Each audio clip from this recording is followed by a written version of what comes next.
The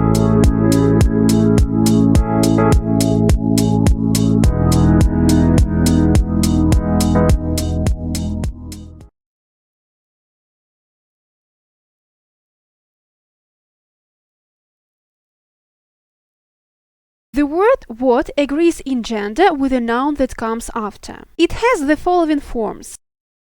Какой for masculine nouns, какая for feminine nouns, and какое for neuter ones.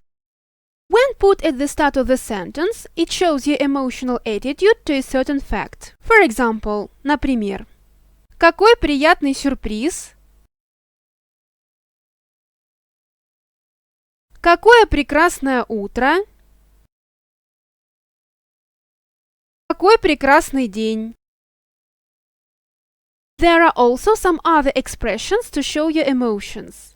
These are the informal ones we use a lot in our everyday speech. Круто, or you can also say классно, здорово,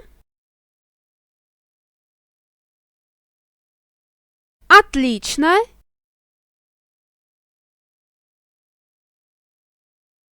невероятно.